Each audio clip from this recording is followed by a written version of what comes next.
irmãos. Nós vamos ler então Hebreus 10, 25.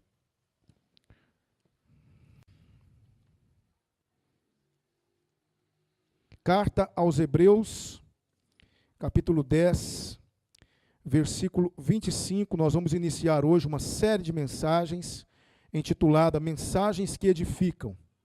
Vamos meditar então hoje acerca desse texto. Hebreus 10, 25 diz assim: E não abandoneis a nossa congregação, como é costume de alguns, antes admoestando-nos uns aos outros, e tanto mais quanto vedes que se vai aproximando aquele dia.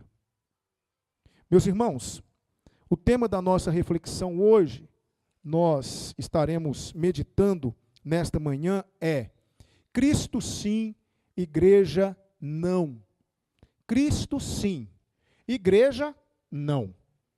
Essa é uma frase que tem sido comumente falada por algumas pessoas que têm demonstrado ou têm mostrado uma indiferença no tocante à igreja.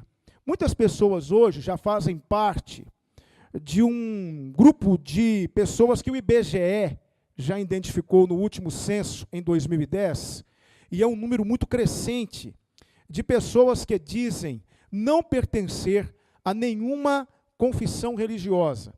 Elas creem em Deus, elas acreditam em Jesus, elas creem no Senhor, mas para essas pessoas, viver sem a igreja é algo totalmente possível. Elas têm uma dificuldade de entender que a igreja faz parte da nossa caminhada cristã. Eu diria que a igreja é essencial para a nossa caminhada cristã.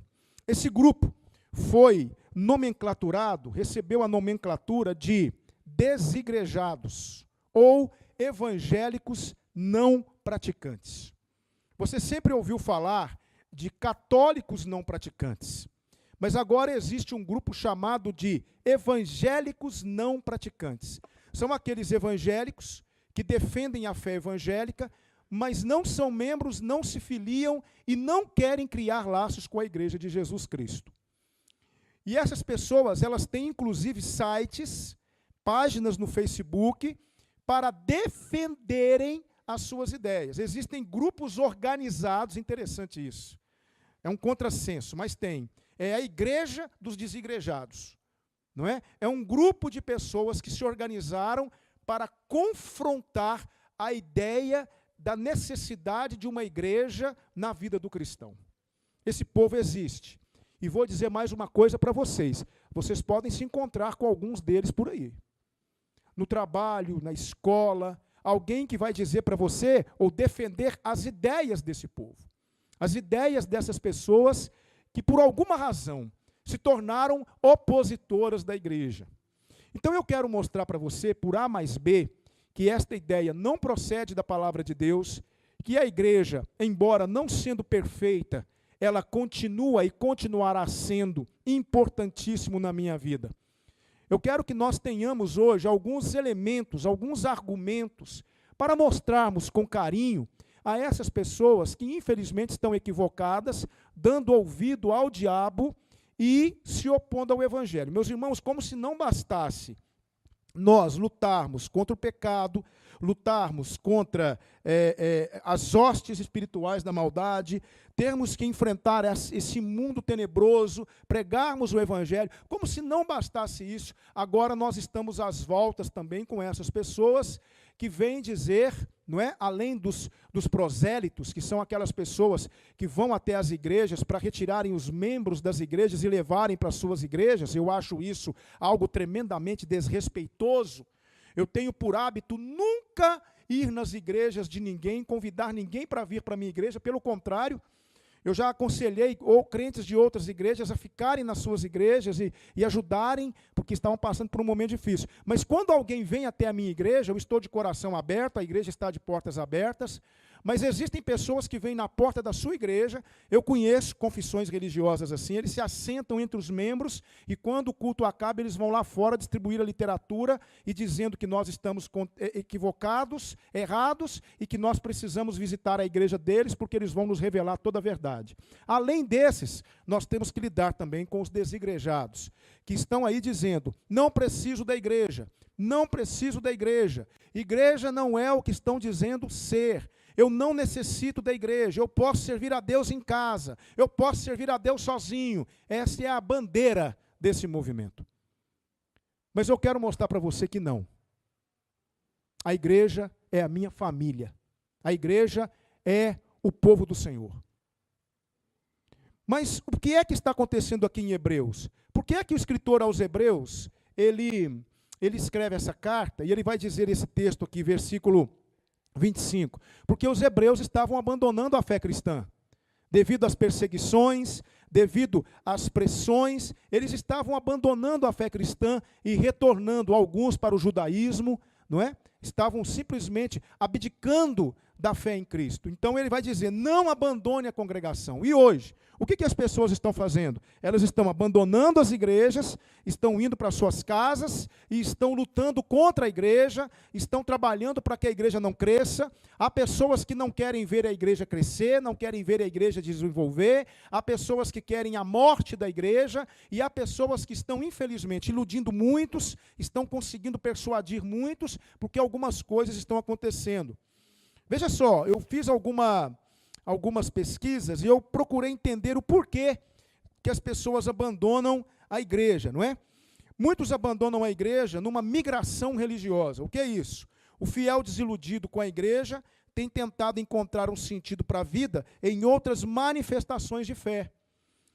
Os dados são alarmantes, gente. 23,5% das pessoas já transitaram por alguma religião.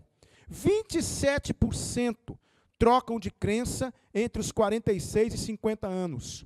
37,4% dessas pessoas que abandonam a igreja, olha que interessante, já completaram o ensino superior. A faculdade, ela é um desafio para muitos jovens cristãos.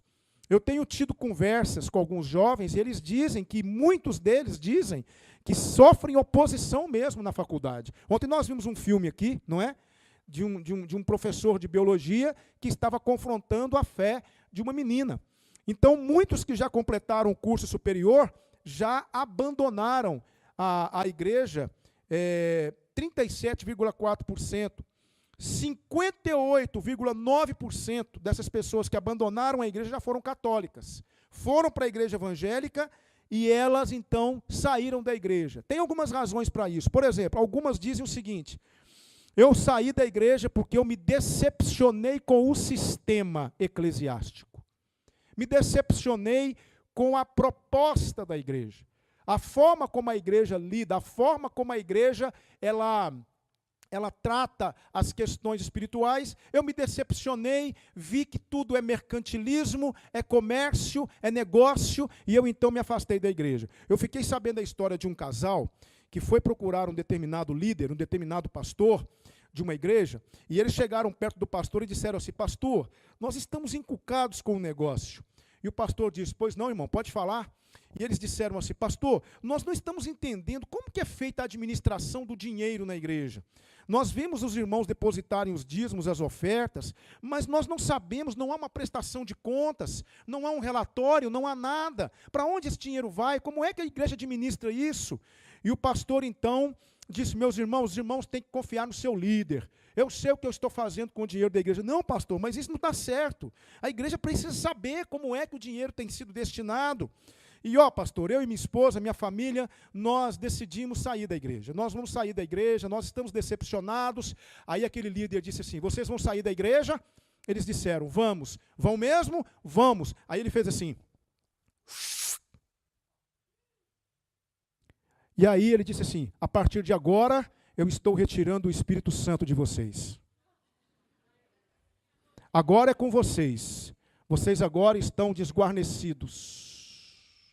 São essas coisas que decepcionam as pessoas. Então muitos se decepcionam com isso. Eu estou retirando o Espírito Santo de vocês. Agora vocês estão à mercê de Satanás. Pode sair da igreja, mas eu não me responsabilizo com o que vai acontecer com vocês. É isso. Aí a pessoa se decepciona, talvez não tenha uma estrutura para administrar isso, e ela não volta mais na igreja. Decepcionado com o sistema. Nós recebemos um jovem lá em Divinópolis, que ele até faleceu recentemente com problema de saúde, mas ele me procurou e ele me disse: pastor, eu estou endividado. E eu disse: por quê? Porque eu fui numa determinada igreja e chegando lá, eles pediram que eu fizesse um sacrifício de fé, que eu desse uma oferta de 10 mil reais, que Deus ia abrir as portas do céu para mim e que seria tanta bênção, mas tanta bênção, que eu ficaria surpreso com a providência de Deus, o Jeová Jiré, e isso e aquilo outro, e eu fiz um empréstimo no banco, pastor. Eles pegaram o meu dinheiro, não aconteceu nada e eu estou com uma dívida no banco agora. Esse, todavia, ele não abandonou a igreja. Mas tem pessoas que abandonam. Elas se cansam.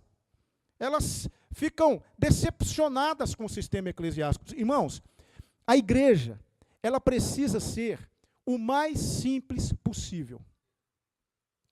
O mais simples possível. A igreja precisa ter uma mensagem simples, um povo simples, uma ordem de culto simples e organizada. A igreja precisa ser transparente, para que as pessoas não se iludam. A mensagem que sai do púlpito precisa ser uma mensagem que confronta. Ninguém pode sair por aquela porta ouvindo uma promessa ou ouvindo algo que pode trazê-la de volta. Não. Eu vi um autor que disse o seguinte: todo pregador carnal que se utilizar de meios carnais vai produzir crentes carnais.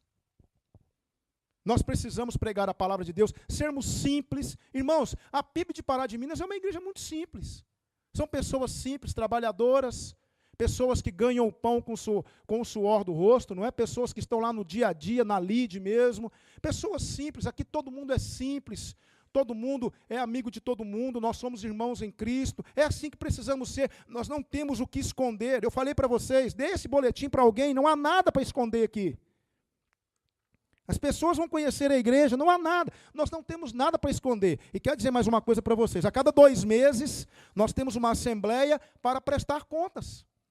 A cada 2 meses, você vem na assembleia e você vai ficar sabendo o que entrou, o que saiu, o que comprou, o que pagou, isso, aquilo, leu uma ata, o que aconteceu na última assembleia. Isso é transparência. Mas, infelizmente, hoje, muitos estão decepcionados com o sistema. Muitos estão decepcionados com essa questão de tanta confusão, não é? De tanta coisa que é proposto hoje na igreja, tanta coisa que é oferecido hoje, irmãos. O apóstolo Paulo, escrevendo aos Coríntios, lá na sua primeira carta, no capítulo 11, ele fala assim: pois assim como a serpente enganou Eva com a sua astúcia, assim eu temo que sejam entenebrecidos os vossos entendimentos. Aí ele diz assim: e vos afasteis da simplicidade que há em Cristo. Cristo é muito simples. Ser cristão é muito simples. Eu não estou dizendo que é fácil, mas eu estou dizendo que é simples. A igreja precisa ser simples. Mas, infelizmente, muitos estão decepcionados com o sistema. Uma outra coisa que tem afastado as pessoas da igreja é a confusão religiosa. Muitos dizem o seguinte: é muita igreja, é muita proposta, é muita coisa que se diz. Infelizmente, não há o que fazer em relação a isso. Não há o que fazer. Eu não entendo muito bem de leis, mas me disseram, o Flávio pode me orientar melhor, mas parece que leva aí 3 a 4 dias para você abrir uma igreja. É isso mesmo, Flávio? É rápido, não é? Rapidinho você abre uma igreja. Você pode abrir uma igreja e pode colocar o nome que você quiser. O nome Batista, por exemplo, não é um nome registrado, é domínio público. Então você pode abrir uma igreja e colocar o nome Batista do jeito que você quiser. Tem outra igreja ali que dá os nomes mais pitorescos, não é? Existia uma igreja chamada Igreja Anti-Globo. Eu já vi, Igreja Evangélica Anti-Globo. Está lá, na fachada. Eu vou parar por aqui, senão vai virar riso o tempo todo. Igrejas que... lá em Divinópolis tem, com todo respeito, né? Lá em Divinópolis tem uma igreja do Evangelho triangular. Então, assim, eu sei que não é o nome. Uma igreja, ela é identificada não pelo nome, mas por aquilo que ela prega, por aquilo que ela vive. Mas as pessoas estão confusas e elas não têm maturidade para lidar com isso. E muitas delas estão confusas. Meu Deus, quantas pessoas, quantas igrejas, quantas denominações, quantas nomenclaturas, quantas propostas. Uma prega isso, a outra prega aquilo, uma diz isso, uma diz aquilo. É simples. Quer identificar uma igreja de Jesus? Quer identificar uma igreja séria? Quer identificar uma igreja comprometida com Deus? Analise as Escrituras. Veja o que aquela igreja prega, o que aquela igreja ensina, e veja se está na palavra de Deus. Atos 17:11, existia um povo chamado bereanos. Paulo pregava o evangelho. O que os bereanos faziam? Eles ouviam e iam para a Bíblia ver se as coisas, ou pelo menos para os escritos, não é, daquela época, que a Bíblia daquela época era o Antigo Testamento. Eles iam para a Bíblia para ver se aquilo que Paulo estava pregando era exatamente assim. Vocês têm que fazer isso comigo também, não é? Ontem a Isabela disse isso de forma muito contundente. Não, o meu pastor prega, mas eu vou avaliar o que o meu pastor está pregando. Pode analisar. Se em algum momento eu pregar algo para você que não está nas Escrituras, você pode me chamar no cantinho aqui e falar, pastor, o senhor pregou aquilo, mas aqui não está na Bíblia, não. Vocês têm liberdade para falar isso comigo. Então, qual é uma igreja séria? Uma igreja séria é uma igreja comprometida com as Escrituras, como elas são. É uma igreja que não tenta ganhar pessoas no laço. É uma igreja que não tenta forjar alguma coisa para atrair as pessoas. O que tem que atrair as pessoas para a igreja é o evangelho, gente. O que tem que atrair as pessoas para a igreja é a pregação da palavra de Deus. Crê no Senhor Jesus Cristo e será salvo tu e a tua casa. A igreja tem que falar de pecado, a igreja tem que falar de inferno, a igreja tem que falar de condenação. É o evangelho completo, não é parcial. Eu não posso tirar do evangelho isso e isso machuca. Então deixa aqui, vou pregar só a coisa boa do evangelho. Não, evangelho fala de graça, perdão, salvação, céu, vida eterna, mas evangelho fala de inferno, destruição, ranger de dentes, condenação, pecado, mudança de vida. Então a igreja prega isso? Prega. É uma igreja séria. A igreja está aí falando sobre essas coisas? Está. Então é uma igreja que merece o nosso respeito. Agora, aquilo que a igreja está pregando está de acordo com a palavra de Deus? Não. Então, infelizmente. Só que nem todas as pessoas têm essa maturidade. Elas olham a confusão, é muito confuso, e abandonam a igreja. E depois se voltam contra a igreja. Um dia eu estava pregando lá em Divinópolis, na minha antiga igreja, e eu estava pregando, passou um rapaz na Avenida 21 de Abril, gritou assim, ô ladrão! Se referindo a mim, não é? Mas é o que ele vê aí fora. Pessoas que, infelizmente, olham para os evangélicos e pensam, igreja só quer saber de dinheiro. Olham para os pastores e dizem assim, pastor só quer saber de dinheiro, não é? Pastor é rico, pastor é isso. Por quê? Porque, infelizmente, é o que a igreja evangélica, com raríssimas exceções, tem mostrado para o mundo. Tem mostrado para o mundo. Então o mundo olha para nós e vê isso. Por quê? Porque para o mundo é tudo igual, não é? Mas não é. Mas muitas pessoas não têm essa percepção. Não tem essa dificuldade, não tem essa facilidade de entender que, infelizmente, a confusão religiosa existe, mas nós precisamos ter alguns critérios. Outra coisa, não é? Existem pessoas que dizem assim, não, me decepcionei com fulano, me decepcionei com ciclano, me decepcionei com o pastor um dia pregou lá e ele citou meu nome na mensagem lá, e ele me humilhou na frente da igreja, fulano fez isso comigo, fulano fez aquilo comigo, eu estou decepcionado com as pessoas da igreja. Mas, gente, nós nos decepcionamos com várias pessoas, eu me decepciono com os colegas de escola, eu me decepciono com as pessoas do trabalho. Pessoas que abandonam a igreja e vão para o mundo mesmo. Elas vão para o mundo. Elas vão para o mundo e voltam para o mundo. Talvez a vontade delas era de ir para o mundo. Mas elas vão para o mundo e começam a tirar pedras na igreja e dizer, não, eu me decepcionei, aquelas pessoas lá não são o que mostram, eu me decepcionei com fulano e com Beltrano. Meus irmãos, nós nos decepcionamos com pessoas o tempo todo. E nem por isso eu corto relações com aquelas pessoas. Mas muitas vezes eu saio da igreja porque eu me decepcionei. Eu quero dizer uma coisa para você, meu querido. Eu não sou perfeito. Eu não sou perfeito. Pode ser que em algum momento ou outro eu fale algo para você que você não se agrade. Eu não sou perfeito. Eu não sou perfeito. Essa igreja não é perfeita. Nós somos falhos. Eu tenho atendido muita gente no gabinete que tem vindo de outra igreja. E sabe o que eu tenho dito para essas pessoas? Seja bem-vindo, seja bem-vinda. É uma alegria ter você conosco aqui. Estou muito feliz de ter você conosco, mas nossa igreja não é perfeita. Eu falo. Se você vê alguma falha, algum erro, releve, porque nós não somos perfeitos. Nós temos falhas, nós temos erros. Então, infelizmente, esses são alguns argumentos das pessoas que estão abandonando, não é, a igreja. Alguns dizem assim: a igreja só quer saber de dinheiro. Outros dizem: a igreja está cheia de gente falsa. A igreja só quer saber de dinheiro. É interessante, né? A igreja só quer saber de dinheiro, mas a loja de eletrodomésticos também só quer saber do seu dinheiro. Não é? Aonde você for, as pessoas querem saber do seu dinheiro. Não estou dizendo que infelizmente hoje nós temos abusos, temos. Vocês podem observar que esta igreja tem o cuidado de dizer: dízimos aqui é para os membros, você não precisa dar dinheiro nessa igreja. E meus irmãos, eu quero dizer uma coisa para vocês: eu estou trabalhando a igreja para que em breve, em nome de Jesus, no culto de domingo à noite, nós não tenhamos que fazer momento de dízimos na igreja. Vai ser automático, os membros vão fazer isso de forma automática. Eu quero trabalhar isso com a igreja, para que no domingo à noite não tenhamos esse momento. Nós vamos cantar, o irmão que sentiu o desejo vem aqui e deposita sutilmente, sem precisarmos ter esse momento no culto. Porque infelizmente hoje, isso virou pedra de tropeço para muita gente.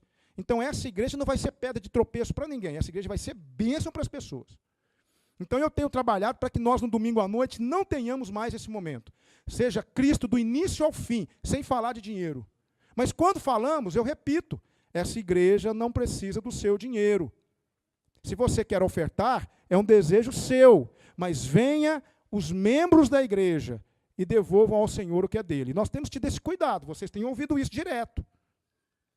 Mas muitas pessoas têm uma ideia da igreja como alguém que só quer saber de dinheiro, e por aí vai. Os argumentos são vários argumentos, não é? Mas eu gostaria de pensar com vocês o seguinte: por que eu preciso da igreja? Porque eu preciso. Eu não consigo viver fora da igreja. Eu não consigo, irmãos. Eu estou há 28 anos na igreja. Eu preciso da igreja. Eu amo a igreja. Não consigo servir a Deus sem a igreja. Tem gente na igreja com alguma particularidade que talvez não me agrada? Tem. Eu não consigo agradar todo mundo, eu tenho certeza que eu não consigo agradar todo mundo. Existem cada um com as suas particularidades, com o seu jeito de ser. Cada um de nós tem. Nós não somos feitos numa linha de montagem, nós temos as nossas particularidades. Somos pessoas únicas no mundo. E nós temos um jeito, às vezes é um temperamento, às vezes é uma forma de falar, às vezes é o jeito de receber uma notícia. Nós temos pessoas diferentes, pessoas diversas, com temperamentos diversos, pessoas de vários pontos de vista dentro de um corpo. Mas cada uma dessas pessoas é importante para o reino de Deus. São importantes para mim. Eu sou o tipo de pastor que eu não quero ninguém fora da igreja. Pode ser difícil, pode ter problemas, eu quero aqui na igreja, porque é aqui que nós vamos tratar. É aqui que nós vamos cuidar. Por isso que quando alguém sai, eu vou atrás. Eu quero saber o que aconteceu, por que aconteceu. Se a pessoa bate o pé e diz: não quero voltar, eu respeito. Mas eu vou atrás. Por quê? Porque eu sei que o melhor lugar é aqui. O melhor lugar é no meio do povo de Deus. Então eu não consigo viver fora da igreja. Eu não consigo estar longe da igreja. Eu já estou agora, amanhã faz 2 meses que eu estou morando aqui em Pará de Minas, né? Quinta-feira faz 2 meses que eu estou à frente dessa igreja, já como pastor. É incrível como que eu já me identifiquei com a igreja, como que eu já fui absorvido pela igreja. E como que eu já absorvi vocês no meu coração. É incrível como que eu sinto falta de vocês. Falta de estar com vocês na quarta-feira. Falta de estar no domingo de manhã. Eu tenho isso, eu gosto da igreja, eu amo a igreja, irmãos. E eu quero que você ame a sua igreja também. Ela não é perfeita, ela precisa de você, precisa das suas orações, precisa da sua presença. Então eu quero pensar com você sobre algumas razões para que nós possamos verdadeiramente entender, não é? Algumas razões para que possamos entender por que eu preciso da igreja. Primeiro, a igreja é o corpo de Cristo. É um corpo.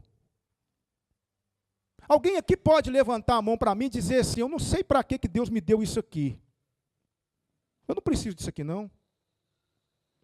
E aí você vai lá, pega um facão e faz assim, pá! Alguém tem coragem de fazer isso? Se tem uma coisa que eu preciso na minha vida, é da minha mão. Me fala uma parte do seu corpo que você não precisa. Não, essa parte aqui é supérflua, pastor. Isso aqui não precisa não, pastor. Para que é isso aqui? O que é essa parte molinha da orelha?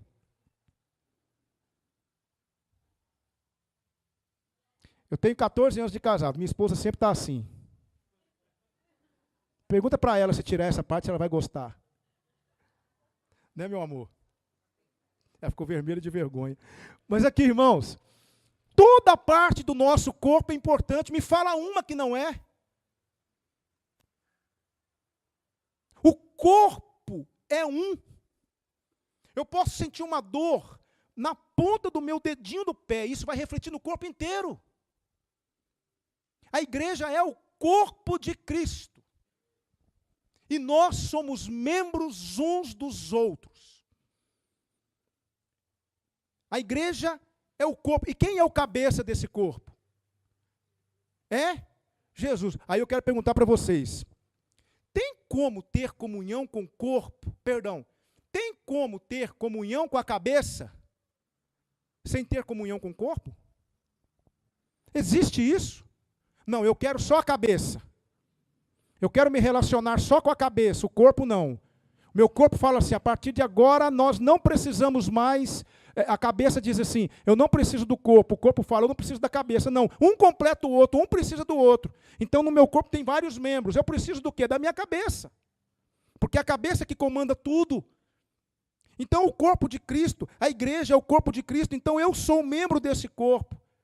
Se você cortar, se você tiver que amputar qualquer parte do seu corpo, aquela parte que você amputou morre, irmãos, isso é lógico. Por isso que Paulo lança a mão dessa ilustração. Aquela parte que você amputou, ela vai morrer, mas o corpo continua vivendo.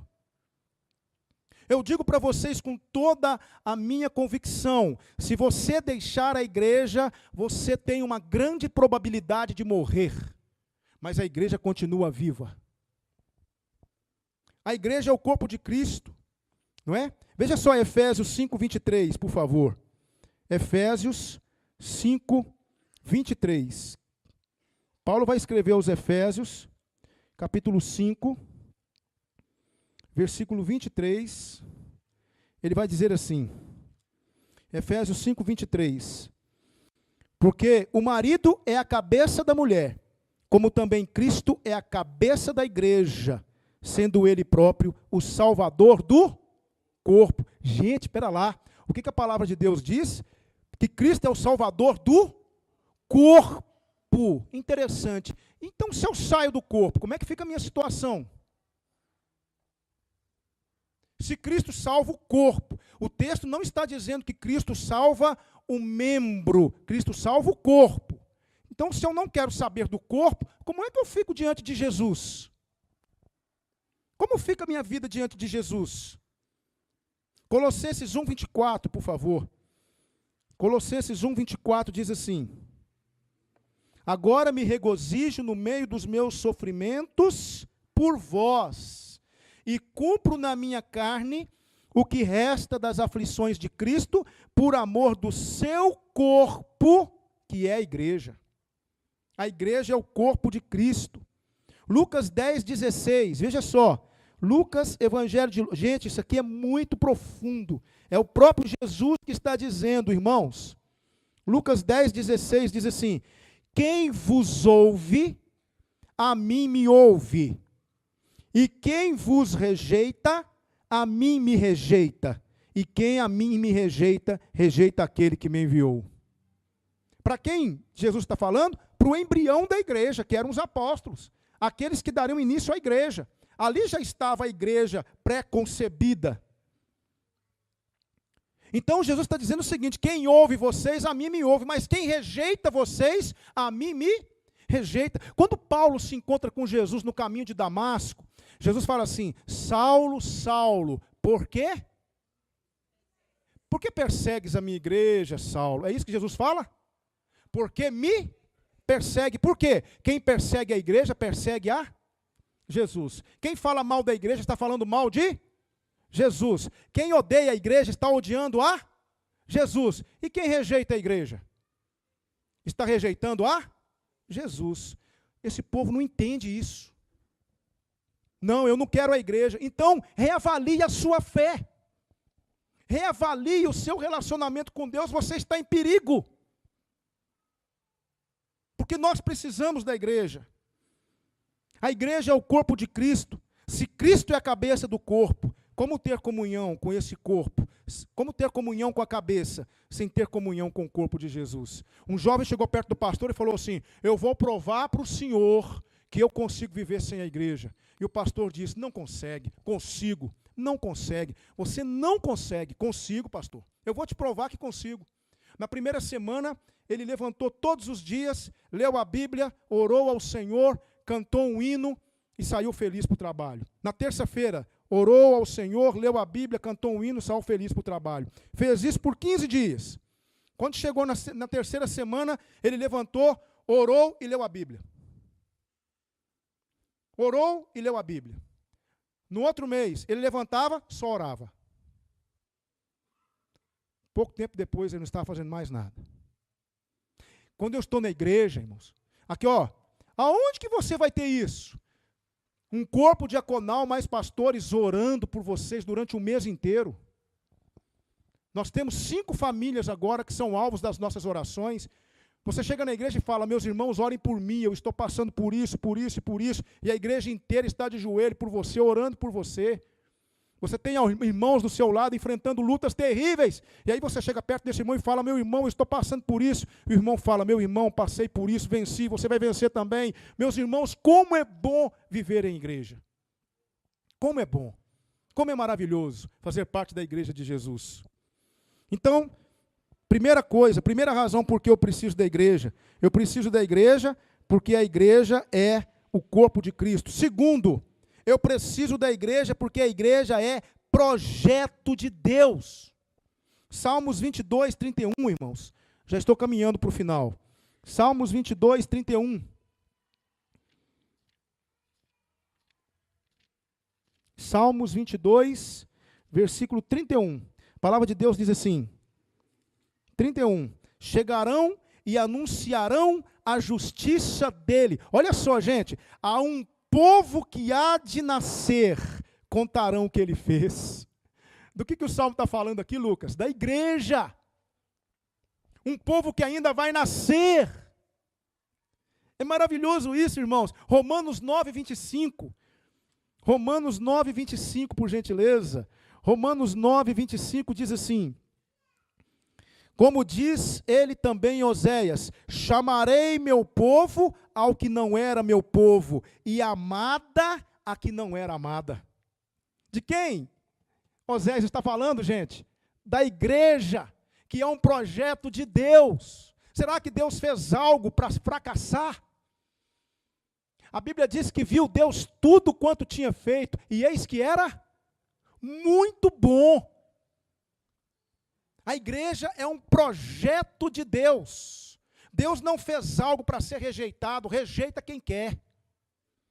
Veja só, Isaías 53, 10. Isaías 53, versículo 10. Isaías 53, 10 diz assim: todavia foi da vontade do Senhor esmagá-lo, fazendo-o enfermar. Quando ele se puser como oferta pelo pecado, verá a sua posteridade, prolongará os seus dias, e a vontade do Senhor prosperará nas suas mãos. Ele verá o quê? A sua posteridade. Qual é a posteridade de Jesus? A igreja. Então Deus permitiu que Jesus visse a sua posteridade. Meus irmãos, a igreja do Senhor, a igreja de Jesus Cristo, resistiu a 2000 anos de história, perseguições em cima de perseguições. Eu pergunto para vocês, quem foi que sustentou a igreja esse tempo todo, para resistir às perseguições, às provações, às lutas? Foi o Senhor que fortaleceu a sua igreja. Deus está com o seu povo, Deus está conosco. 1 Pedro 2, 9 e 10. 1 de Pedro 2, 9 e 10. Veja só o que a palavra de Deus nos diz.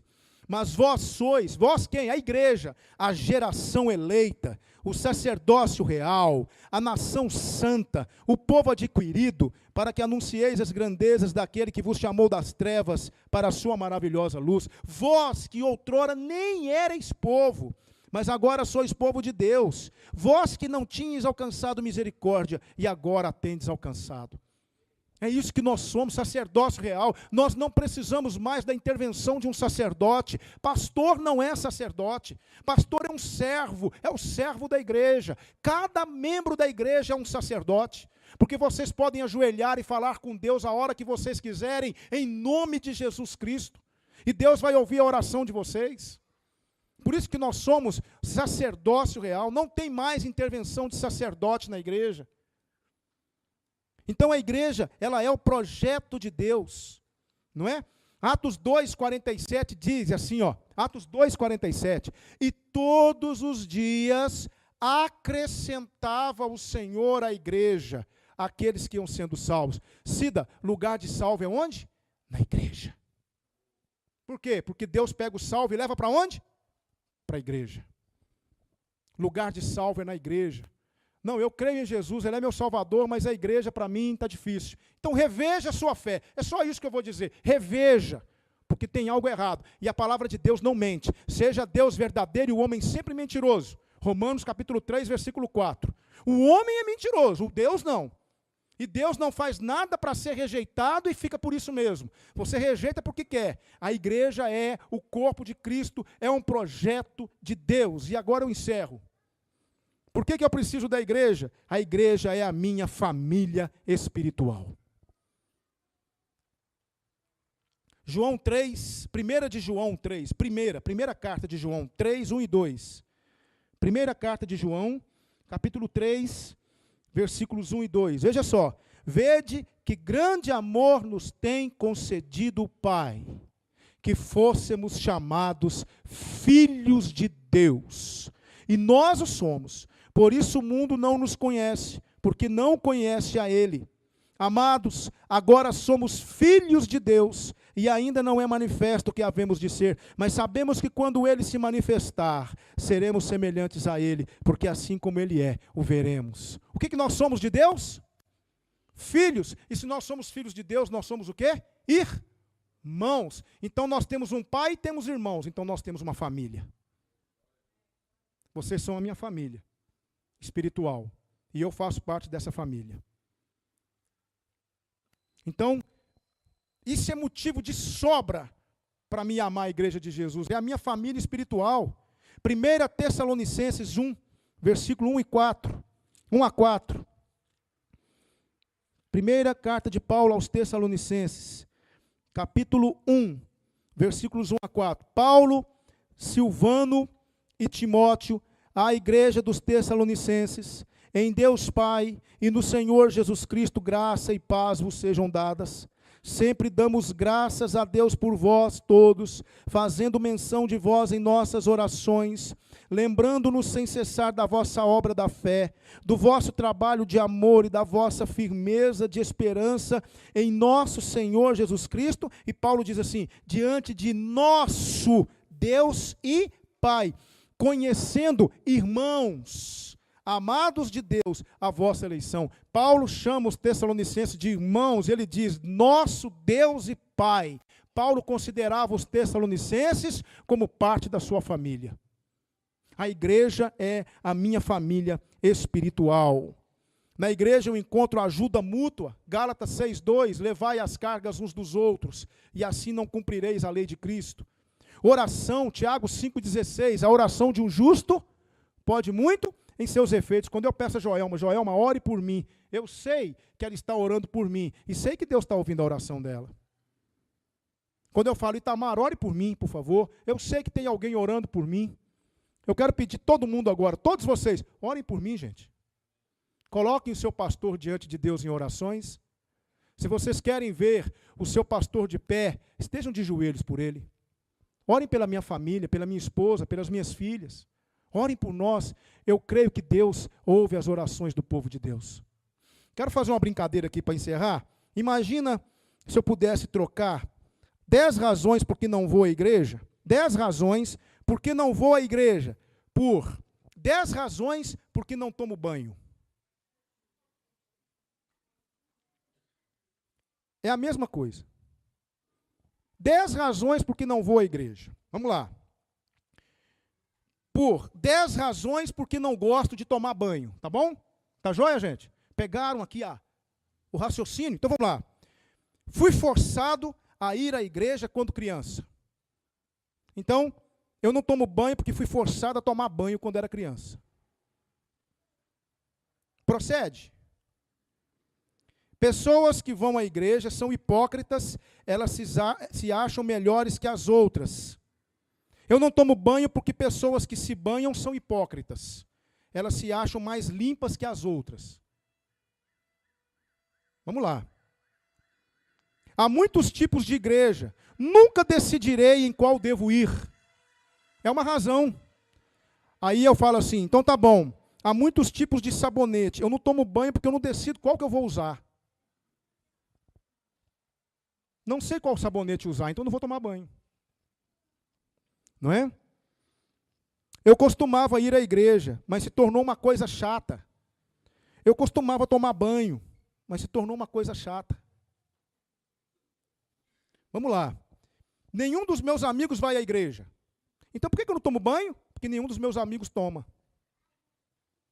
Interessante, não é? Aqui, ó. Não, tá bom, eu vou na igreja somente no Natal ou na Páscoa.